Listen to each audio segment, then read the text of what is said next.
Hey, friends and enemies. I just came to say that Beyonce has no peers. I know you want to drop into the comment section and talk about how your fave is Beyonce's peer, but your fave is not Beyonce's peer. Your fave was at the Grammys lined up waiting to take a picture with Beyonce because they're fans of Beyonce. Beyonce has no living peers. Now, let's just slide that to the side for a second and you could deal with that on your page, not in my comment section because I don't care. Beyonce has no peers. But Beyonce is also a metaphor for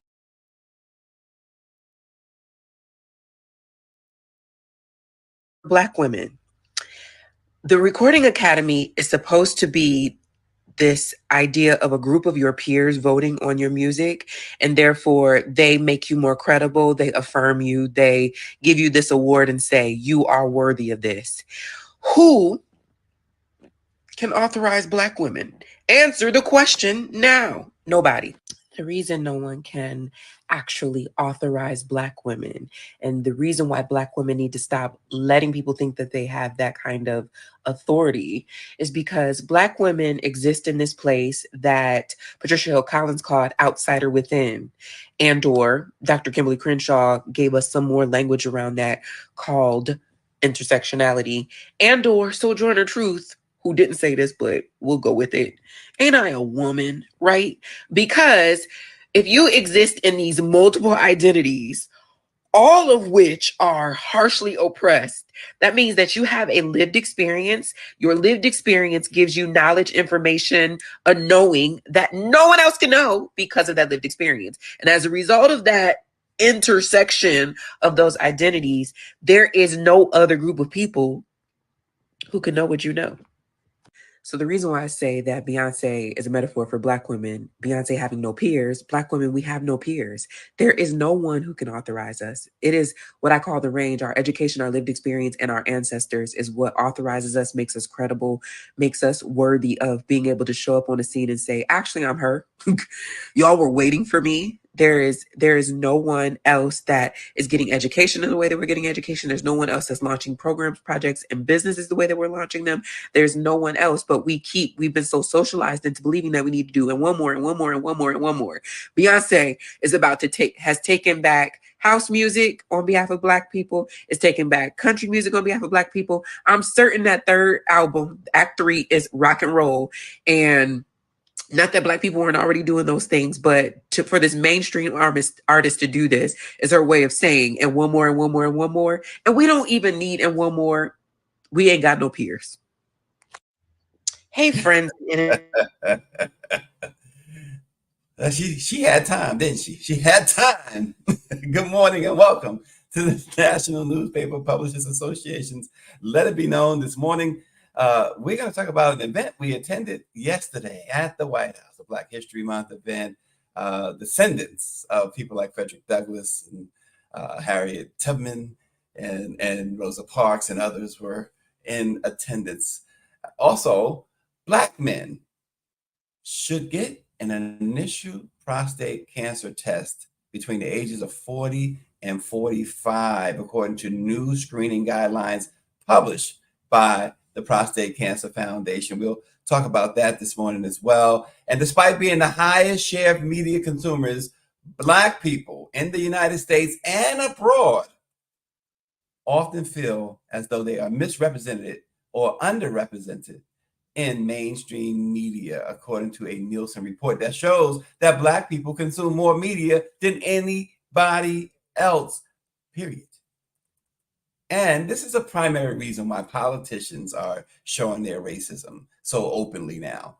State Rep Josh Shriver, this is a Michigan guy, he's a white guy, of course, shared a post on Twitter, X, or whatever you want to call it, that showed a map of the world with Black figures greatly outnumbered in white figures, along with the phrase, quote, the great replacement. That, folks, we'll talk about that, but that is really why we've seen an explosion of political racism. We'll get into that as well. But first, she was talking about Beyonce. So this radio station in Oklahoma, KYKC, said when a fan requested Beyonce's new country song, said, quote, we don't play no Beyonce. Yeah. And the Bayhive, of course, went to work. And as of yesterday, they changed the proverbial country tune. And now you can hear Texas Hold'em and everything else that Beyonce is making on that station. I'll tell you what, whether you're a fan or not, and again, I'm on record, I'm not a big Beyonce fan. I appreciate her talent, appreciate everything she's accomplished. She is, without question, hands down, she is all of that when it comes to pop music and pop culture today. Y'all can have your Taylor Swift. Don't make me choke here. Don't make me vomit. But Beyonce is without the undisputed, if Michael Jackson was the king of pop when he was alive, she's the undisputed emperor, empress, queen, ruler. And she's gotten her way. Her fans have gotten their way. I think Beyonce could care less about this KYKC station in Oklahoma, but her fans was not trying to hear it. And so they decided we're going to do something about it. And immediately they acquiesced. Immediately. It wasn't even this is to show you the power. They want to talk about Taylor Swift and the power or whatever. This is the power of Beyonce. She's like, they're like a flea, a bug, that's flying around the barbecue. Is not going to spoil the ribs, right? That's how Beyonce is looking at them, right? But her fans are like, wait a minute. We've taken affront to that. We take umbrage to that. See, I was overseas, so I'm saying stuff like umbrage. We take umbrage. And immediately, there was no drawn out back and forth, whatever. The minute the Bayhive got involved, that radio station, the program manager was like, oh. And I guarantee you, whoever said, we don't play no Beyonce here, is looking for another job. Guarantee you, they're looking for somewhere else to play Willie Nelson. So I'll tell you what, don't mess with the Bay High. Look, I don't agree that she should have won Album of the Year. I know it's an unpopular take, and here's why I don't agree she should have won Album of the Year. Her album, as great as it was, and the Grammys used to have a policy about this. If there are remakes or a certain amount of remakes, you don't qualify. There's a lot of remakes there. I mean, she did it the way she wanted to do it. Nobody did it better, but they were remakes. A lot of remakes, a lot of sampling going on there. So there's that. But Beyonce's fans get their way all the time. All the time. There's no back and forth there, right? Like Cardi B's fans and what's that? Nicki's fans go at each other, whatever, and Nicki and Meg the Stallion go at. Nobody's going at Beyonce. There's no match. It's like the young lady said at the beginning, there's no peers there. There's no match. They got to leave her alone. They got to leave her alone. This is somebody I don't even deal with. I don't deal with. I mean, I saw Beyonce one time live, right? And it wasn't a Beyonce concert. It wasn't a Destiny's Child concert. It was the celebration of Michael Jackson's 30 years at Madison Square Garden in 2001. And I thought that was the first time and the only time I've ever saw her live. I'm not a fan, but when she and Kelly and Michelle got on that stage to do their tribute to Michael for his 30 years, and then they did Bootylicious and some couple of other songs. I mean, they rocked it, absolutely rocked it. Give them the props. So enough of talk about Beyonce. Totally Randy must be happy this morning. She must be happy this morning. Right? You know, that's like Beyonce and Jay-Z are like her parents. So she got to be happy. She's got to be a proud child. Yesterday we attended an event, Greer and I, at the White House. It was a Black History Month event. Really, the idea of it, I will say this, and we appreciate Roderica, and that's her name, Roderica. She sold me her name because I always say Ro, and because I didn't know if I didn't want to mispronounce. I thought it was like Rodrika or something like that. But she's like, it's Roderica. It's a nice young lady. The Biden-Harris administration, and I probably have said this before. I know I've said this before.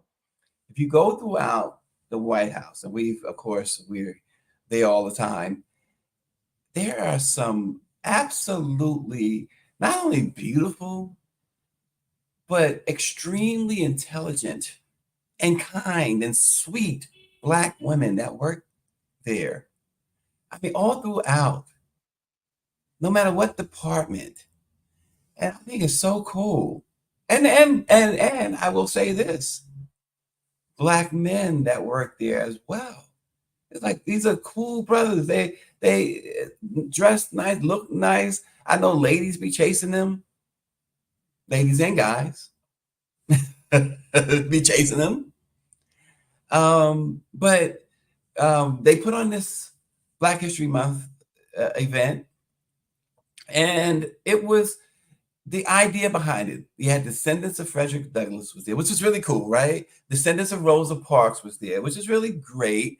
Jesse Jackson's son was there. Malcolm X's daughter was there. One of his daughters was there. I always forget her name, the oldest one. Oh, there I am. There I is. That was Donnie Glover from the Be More News. But it was really cool. Sam Collins, PK Collins, he's got a story coming out in the Informer today, and we should have a story on Black Press USA hopefully today as well about the event. But he was there as well. But the event, well conceived, right? Well thought out. And I understand it's an election year. But here is the issue, and I'm going to say it, and I don't be mad at me, Ro and Eric, but it's true. It was an event that was all about, it turned out it was all about President Biden and what he's done. We talk about this all the time on the show. We give the president and the vice president their props all the time.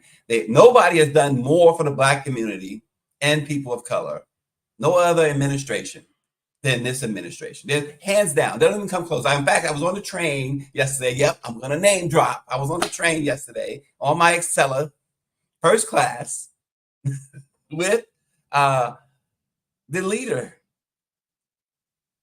himself, Hakeem Jeffries. Kevin Liles was on as well. I don't know where Kevin was going, but he was with Hakeem and Hakeem's crew. And we were talking about this. We had a nice conversation. It was just a conversation, so I'm not going to tell you exactly what Hakeem said because it wasn't a journalist interviewing a congressman type thing. It was more of, I did most of the talking, okay? I'll say that. He did some talking and he did a lot of listening and agreeing. But we talked about the same thing, that it's unreal to see somebody like a Snoop Dogg say, I'm down with Trump because he freed Harry up. It's unreal to see a Killer Mike say, I'm down with Trump because of Biden's crime bill in 1994 or whenever it was. It's unreal to see a Sexy Red say, I'm riding with Trump. He gave us the stimulus. It's unreal to see and hear that, and to see these people attempt to influence other Black people in that manner.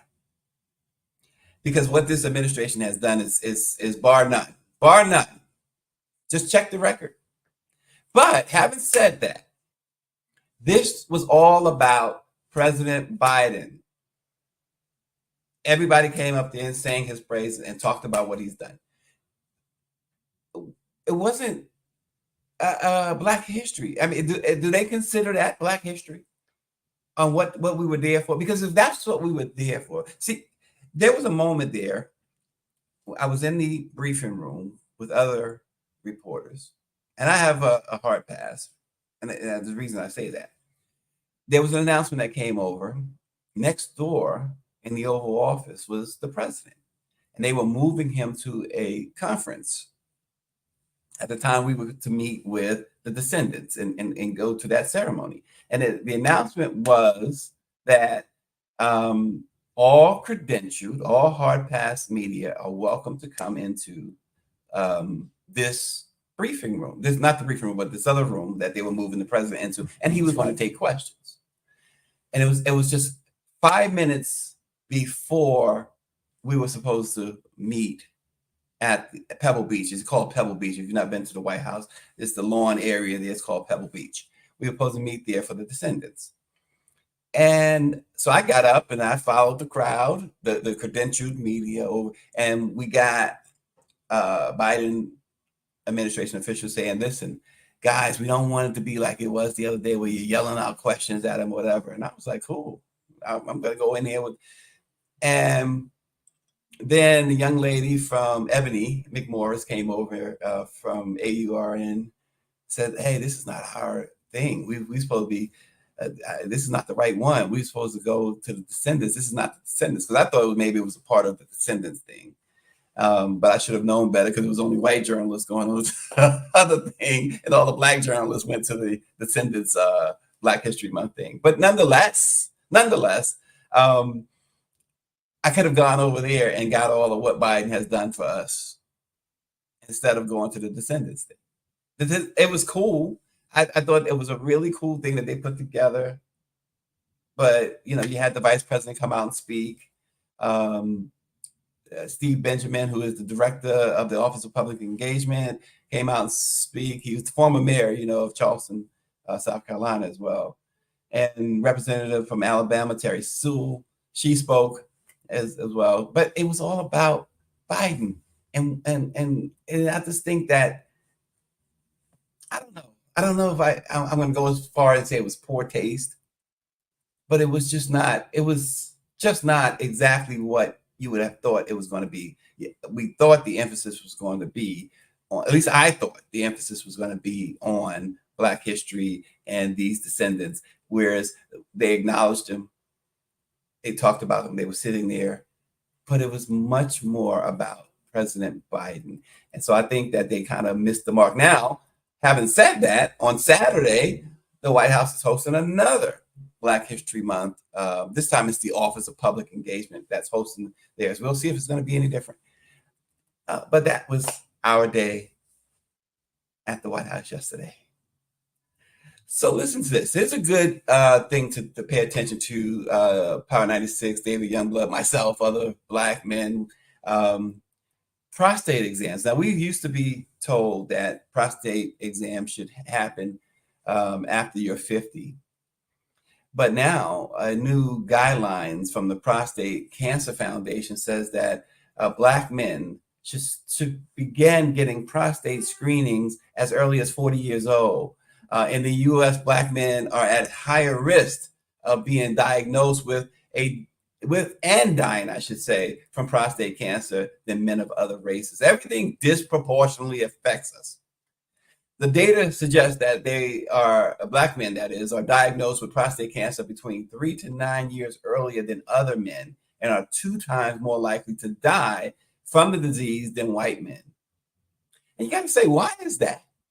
Why is that? Y'all know the answer. At least I'm sure you're on track with the answer.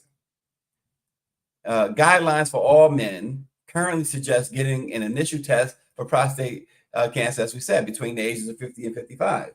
But the new guidelines say that Black men should consider getting a test when they are 40 years old. Dr. William O., who is the chief medical officer at the Prostate Cancer Foundation, said, "We don't know what causes prostate cancer. We know it is a disease of aging.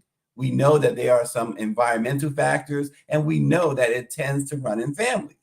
But we don't currently know why Black men are higher risk for being diagnosed with prostate cancer than other men." So they formed these guidelines. An advisory commission formed the guidelines, and it's made up of physicians and patients, this commission. And then they review available evidence, including trials and scientific studies. And see, there's another thing. We generally don't participate in clinical trials. That must stop. But we understand why we don't participate in clinical trials. There's a hard history of Black folks participating or being experimented upon that we have not yet been able to shake. And that, thus, even during the COVID pandemic, we were like, oh, wait a minute. You're talking about giving us a vaccine? Wait a minute. Power 96 says he gets a prostate and colon checked every year on his birthday. He says, what a present.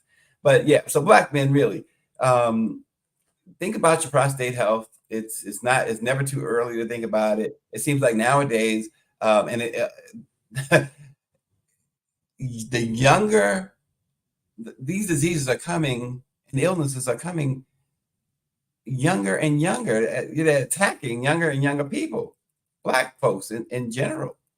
So get your prostate checked. And like Power 96 colon, one of the things, and they mentioned this too in the study, by the way, is how they check your prostate. We freak out over that.